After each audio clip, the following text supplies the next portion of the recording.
Okay, well, we're down to the last paper capacitor. Pretty sure it's the last one. I don't see any others in here unless there's one hidden. That's this guy here. And that's a real tough one. So my first challenge is going to be figuring out where it's connected. Now, it's very hard to even show it on camera. It's kind of buried back in there. So, okay, so you can see part of the lead right here. And that lead, you can see the whole thing goes down to this terminal here. That's pretty easy. That's going to be, relatively speaking, that's easy to connect to. What I don't know is where the other end of that capacitor goes. It's completely out of view here. Okay, so I think I might see it. Wow. I have to look way down from here.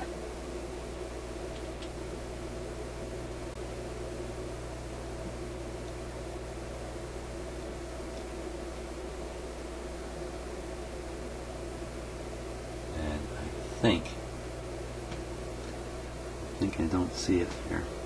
Let me wiggle it.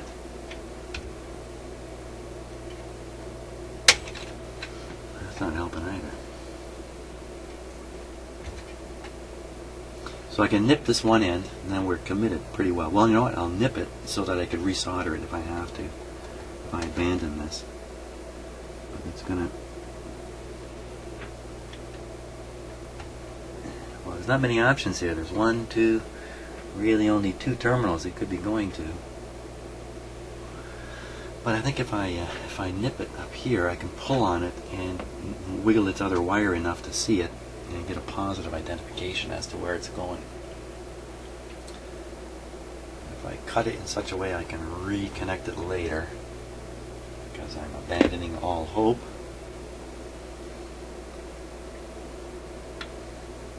Yeah, pack animals. I believe people are essentially pack animals, and that's a lot about our behavior. And I'm not saying it's bad, it's just the fact of the matter. We have a lot of pack animal traits. So, if you ever watched any of those shows on TV that show wolves hunting in a pack, it is really stunning. It's really, really stunning how they coordinate their moves. You have to watch a video or watch something on this to really get wind of what's going on with a pack of wolves. They don't talk, right? They don't have any words. Yet they coordinate themselves perfectly on an attack. And so, oh, there comes the wire clearly into view. Fantastic. Fantastic. Now you can even see it on the video. So now it's really clear where it's going. And you know what? This isn't going to be so tough. Basically going between two adjacent terminals. Now, a small capacitor might be very suitable for that. This might actually go easy. Now I can just snip this wire here, pull out the capacitor, and once again I forgot what I was talking about just a moment ago. Well, that's pretty clear. 0.01.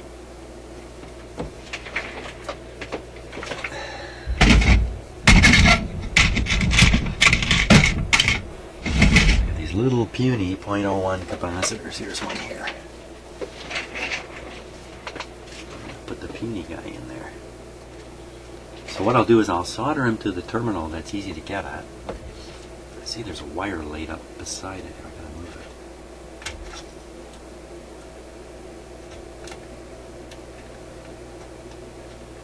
it. Stiff wire. I'm gonna break my stick here if I'm not careful. So it's no longer in contact, so I can solder. I was a little worried about, dipping solder or sending solder down there. Wow, now if you take a look at the two terminals here. This is the angle I'm looking at.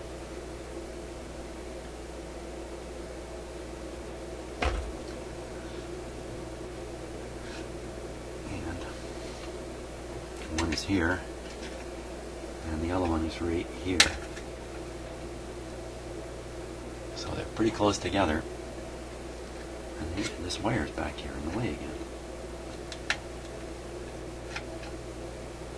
So I just got to get it on there. onto those two things. Should be pretty easy, like relatively easy, not nearly as hard as I expected.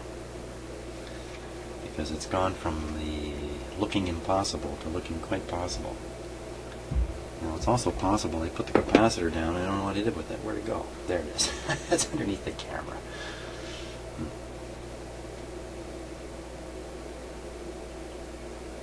There, you can see the two wires there in that view.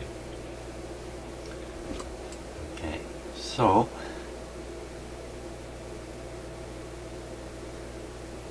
I'm just bending up the wire here to get it into shape.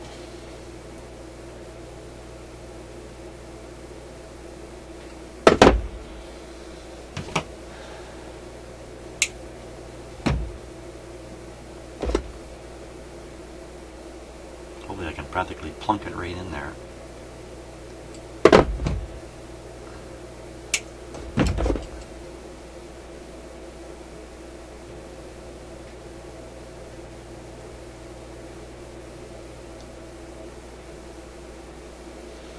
So lots of people know about this, put fear into people and they'll paralyze. You've heard this phrase, hang them high. Hang them high. Why do you hang them high? You hang them high up so everybody can see the body dangling from the end of the noose, and the message is, you're next. Unless you do as I say. And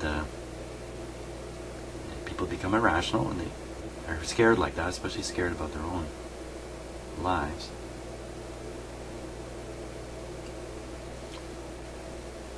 It's interesting that there comes a point, and I think we've seen this in the world, where this fear-based approach to things breaks down when people finally decide that they're willing to die for their cause.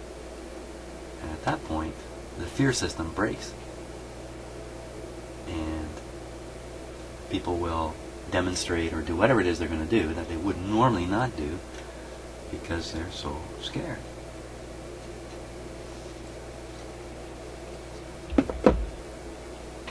Irrationally scared.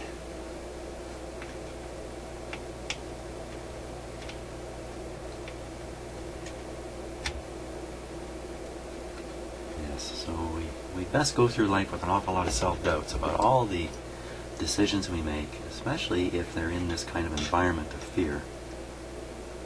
It's hard to detect, though. And it's hard to see because everybody behaves the same way, so it all looks pretty normal. Like, maybe I should solder it just like that and bend it around. I think I'm going to do that. Solder it just like that.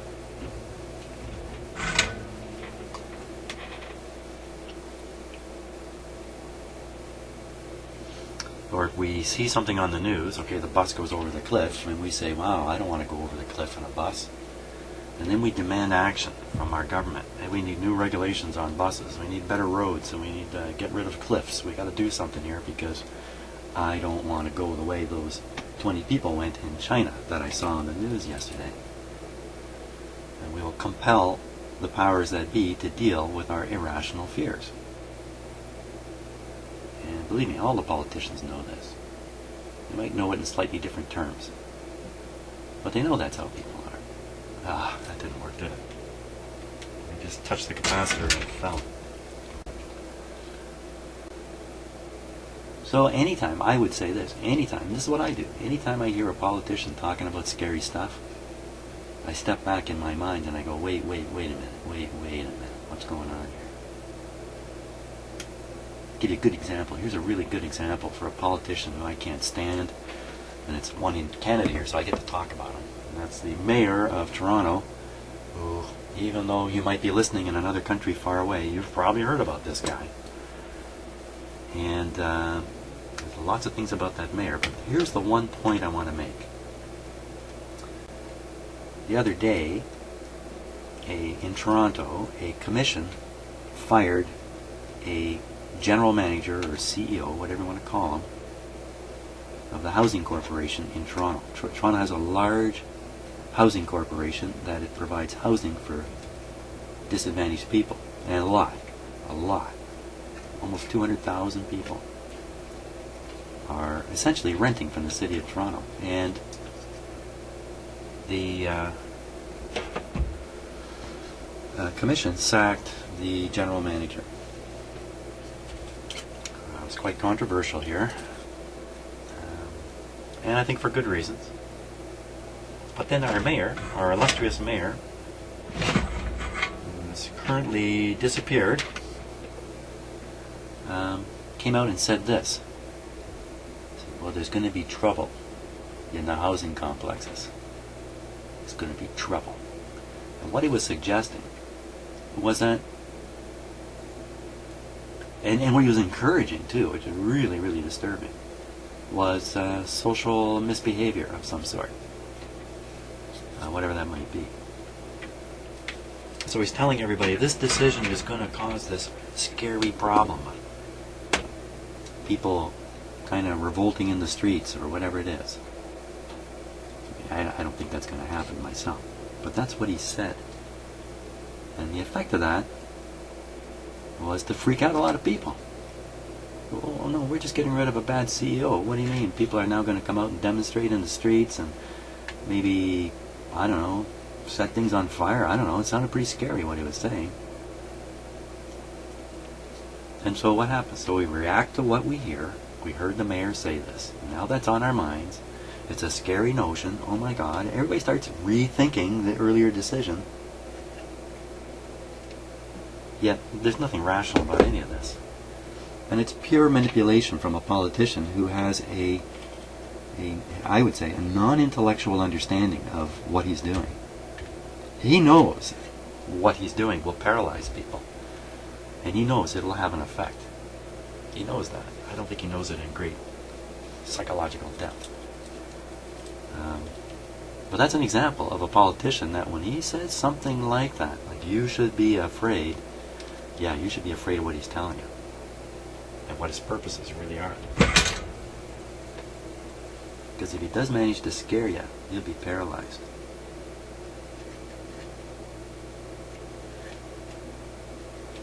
Just remember, in the real world, you only have two options when you're under attack. One is stand and fight, risk your life. The other one is run like a crazy bugger, basically. And I know that works fine on the savannah. Doesn't work so good in the big city. I guess people find different ways to run away and stuff like that. Okay, you know what? I can't believe it. I've actually done all those capacitors. As scared as I was, I overcame my fear. And that brought me to a point of success. Of course, I haven't tested this radio the whole time I've been doing this, and I'm sure some of you are saying, whoa, baby. You're doing too much at once. Okay, so once again, I apologize to anybody who's a little bit offended by my my ranting, but hey, it's my TV channel. I get to say what I want. Okay. In actual fact, I'm holding back on an awful lot of stuff I could be talking about, but it's not germane to fixing radios and stuff like that. So, but there we go. Now, from now on, I'll be so busy doing stuff, I won't be able to talk about such gibberish as I was. So I think we need to test this radio. And again, I don't expect any difference in its operation. You know, perhaps the tone control is going to work more properly now. Didn't really notice it working before, but didn't really have a good chance to test it. And I'm just examining the radio again. And I don't think there's any reason to examine it again. So let's get this guy going. I think I'll leave it on its side.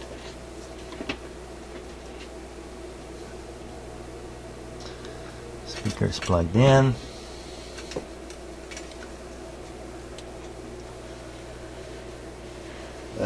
Volume is down. Switched on radio. Phono AM band.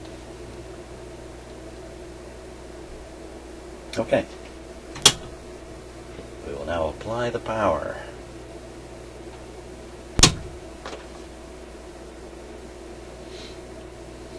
Now if you notice my two lights don't appear to be glowing, that's because I have both lights screwed in, so I have I'm sending more power to the radio than I would normally.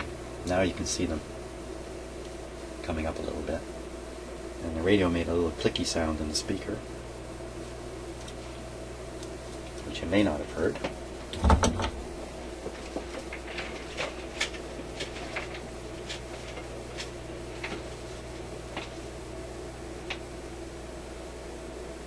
Okay, should be warmed up.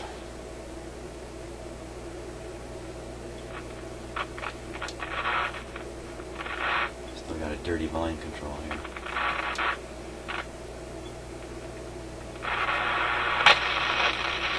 Uh-oh, that's not sounding too good.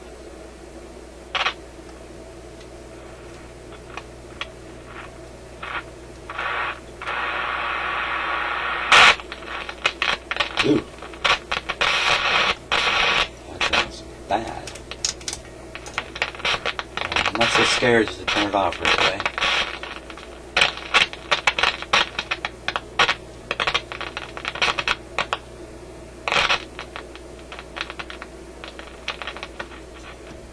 Maybe it's from the tuning capacitor.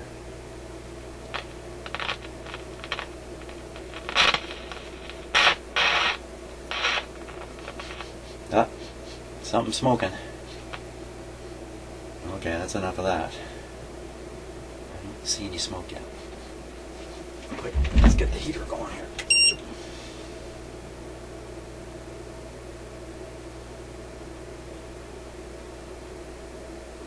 I'm sure I could smell something overheating.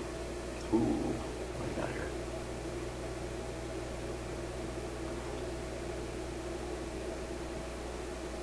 Thought I saw a 39 for a moment there. 25, 24, 22. Didn't expect anything up here. Where did I see that? 34. 34. Where? There's nothing there. 30, 49, 50 on this resistor here. That's not too surprising. 50.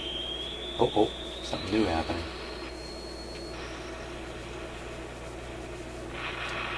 Scary stuff going on here.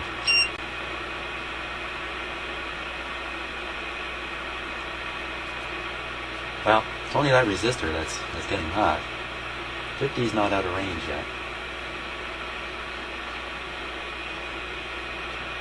Yeah, whatever it is, I burned it off. It's burned off and gone away.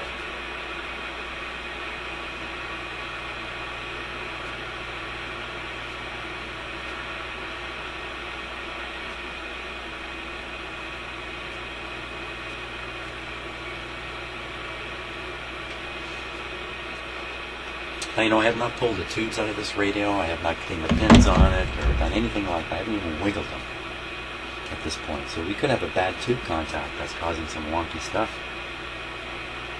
Seems to have stabilized now, doesn't it?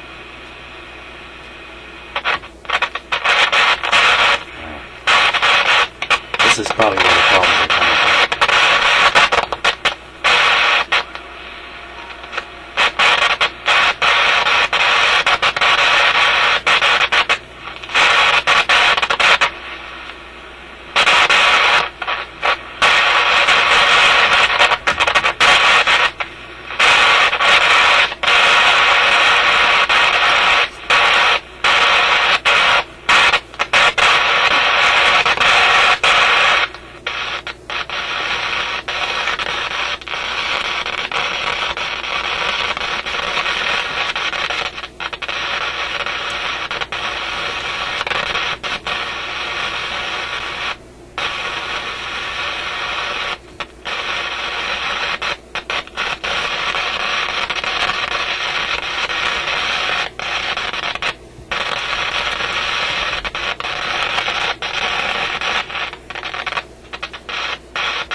Making some pretty interesting sounds.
of sounds like a heat-related thing, where something's making contact, heating, and then breaking off. There's quite a distinct on and off to it.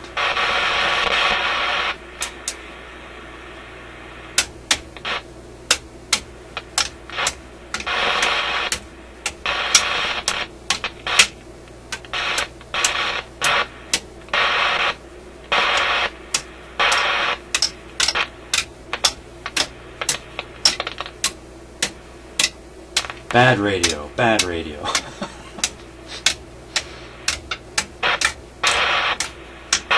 Whip you into shape. Well, that's not doing anything. Let's try it up here.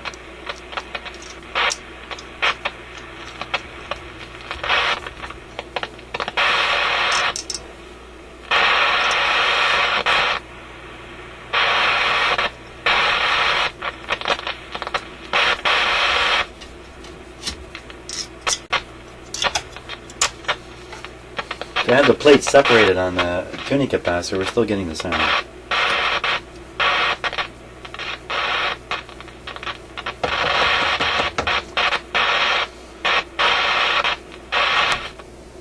Okay, so we can't identify what's causing all that craziness. So we'll just carry on with the basic maintenance process. I think in this case I'll focus on potentially bad connections. Vacuum tubes being a big possibility. Anything that's plugged in, which is just the speaker. I'm pretty sure that's okay.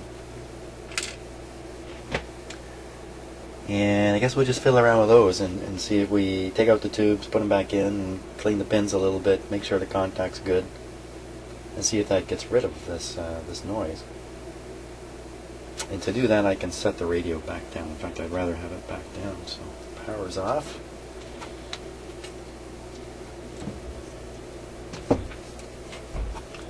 Now, there was some concern expressed about the power transformer in this radio, because it clearly says on the plate that this is a 25 cycle radio. Where I am in Ontario, I think it was during the sort of early mid-50s that power was converted from 25 cycle up to 60 cycles. So anything made prior to the 50s here in this part of the world, there's a good chance it was built for a 25 cycle power system, or 25 hertz as we like to say today. Now, am I going to be able to touch those tubes? They're so hot. I'm going to get my fingers burned. Just warm, just warm. Just warm. Watch out for the rectifier. Hot, and the output. Not too bad. So these metal ones are not very hot at all. I can put some, rather than put all the tension on the steel can or this part of the tube, I'll also apply some pressure up from underneath. Just get the right screwdriver here at the same time.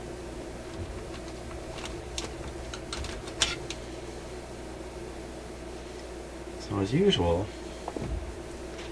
the pins look very good on this.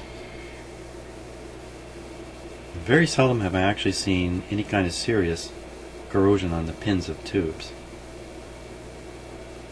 It may not be the same inside the socket.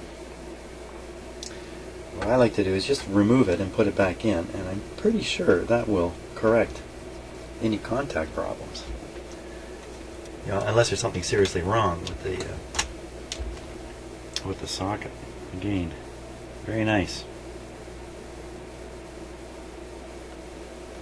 We'll just put it right back in.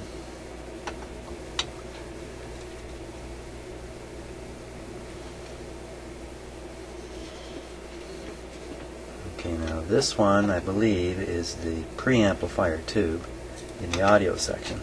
I'm suspicious this guy might be the source of our problems. That noise we're hearing too, that could be from an internal tube problem. Okay, looks just fine. Put him back in. You might say, why don't I put them through the tube tester? Well, I may get around to that, but at this point I have no reason to think any of these tubes are not functioning. Okay, he's cooled off enough. 5Y4.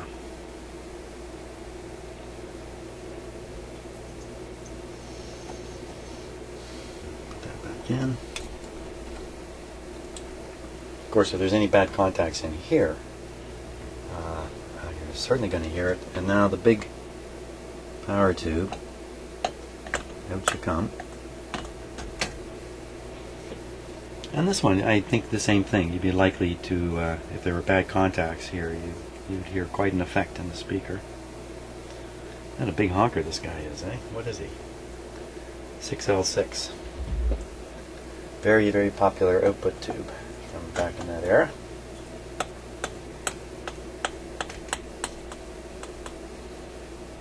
There we go. Now, other than the tuning capacitor here, I don't think there's any other plug-in type things that could be bad contact, could have bad contact. Something else that's curious about this radio is the voltage rating of the light bulbs. The light bulbs that are in there are number 61s, and those are 3.5 volt light bulbs. But almost always, the light bulbs in a radio like this are running at 6 volts or 6.3 volts. Maybe 7 at the most. In some European radios, they tend to be 7. So, what is going on that we have a 3.5 volt bulb? And they do not appear to be in series. If they're in series, you could see 2 of those bulbs in series would make up the 6 volts you'd expect. So, who's to say? And that's why when I pulled them out and looked at them, I went, hey, a 61, what's this? I'd never seen a 61 before. So, shall we start this guy up? See if we got rid of that crackling sound. Everything is safe. Still have my hot chassis warning light connected. Yeah, everything appears to be okay to me. Here we go.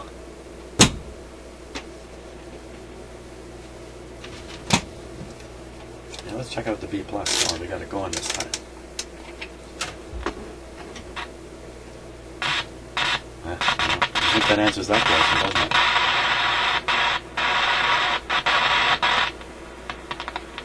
Mr. B+. 300 there. 250. And this last one, that's the bypass. 14-15 volts bypass on the output tube. Bypass of the cathode resistor, and that's perfect. Hey, she's gone quiet. That's good. No, don't get noisy. Shh. Stay quiet. Stay quiet.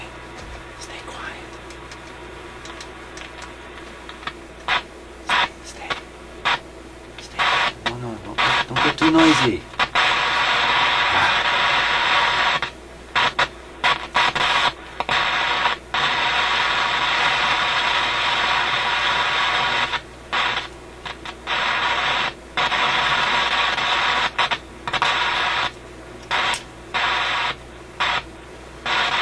When it's doing this, it's hard to tell if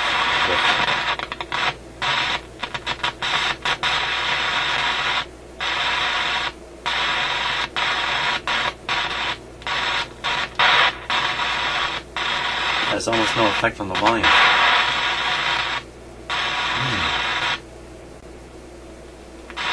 That's interesting. With the volume turned down, you still get the noise.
Okay, let's pull out the tube ahead of the output tube, and pretty sure it's this guy right here.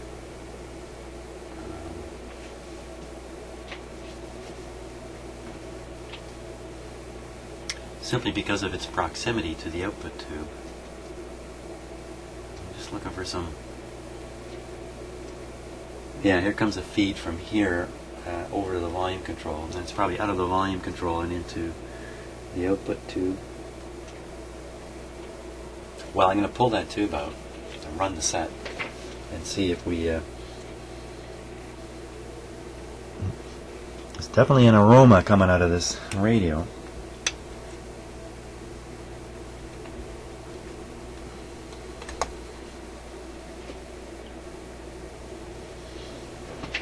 What is it? It's a 6SQ7. Isn't that an RF tube? A 6SQ7. Quickly, who's got my tube manual? Here it is.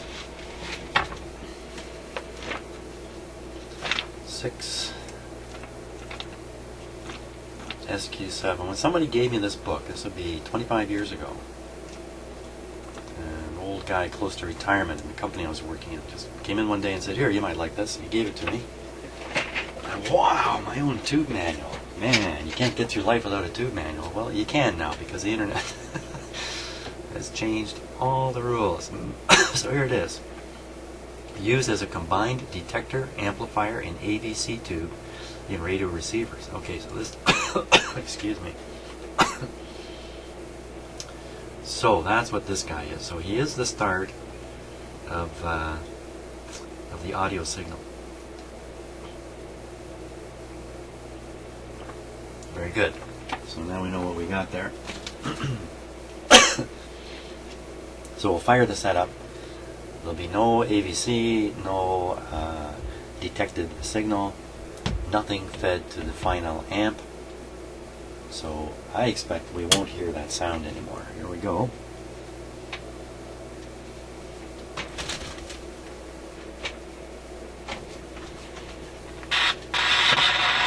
Voila!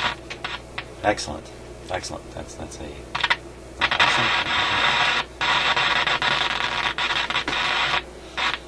Excellent.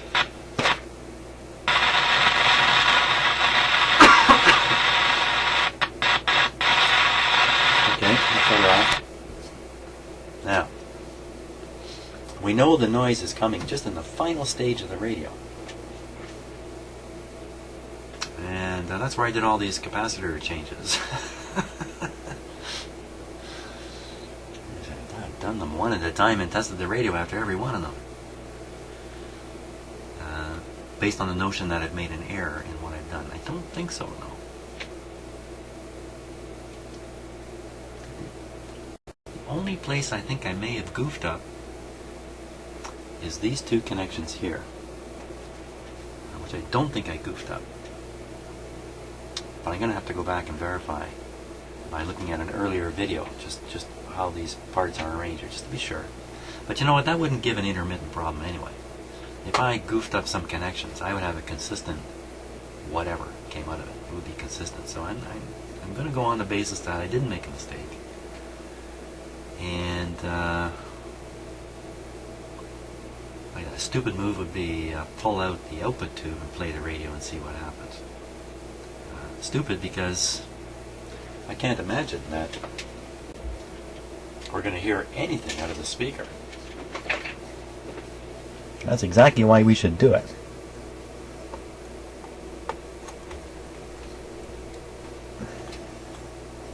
So let me get that out.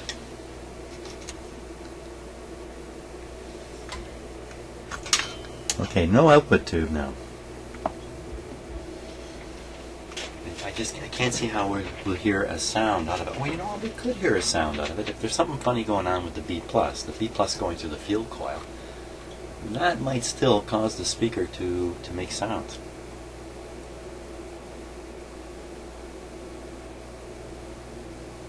Okay, so I'm going to increase for some unreasonable reason, I'm going to increase the restriction here on the power. Here we go. I did put in the AVC tube back in. Listening carefully.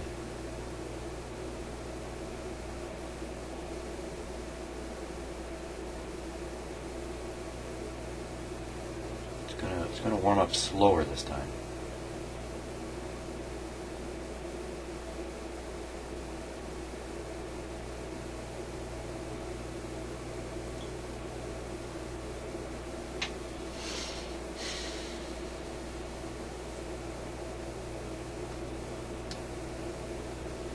Let me get a little more power here. 0, of course, coming out of the speaker. So I think I know what our next target is going to be here. I'll put the output tube back in.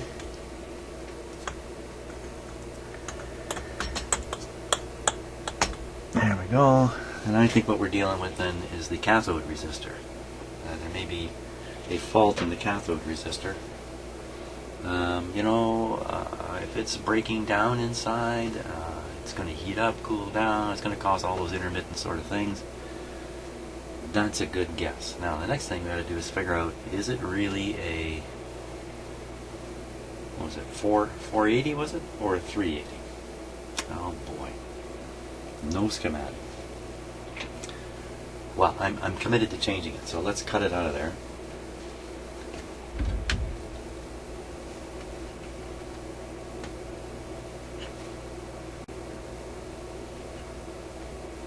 Ooh, before I do that, if I got a replacement.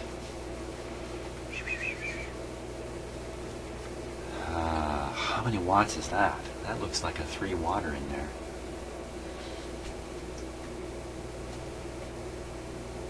Thought I burned myself for a second. Well, I measured it. It didn't get very warm. Yeah, I'll dig up a resistor or two here.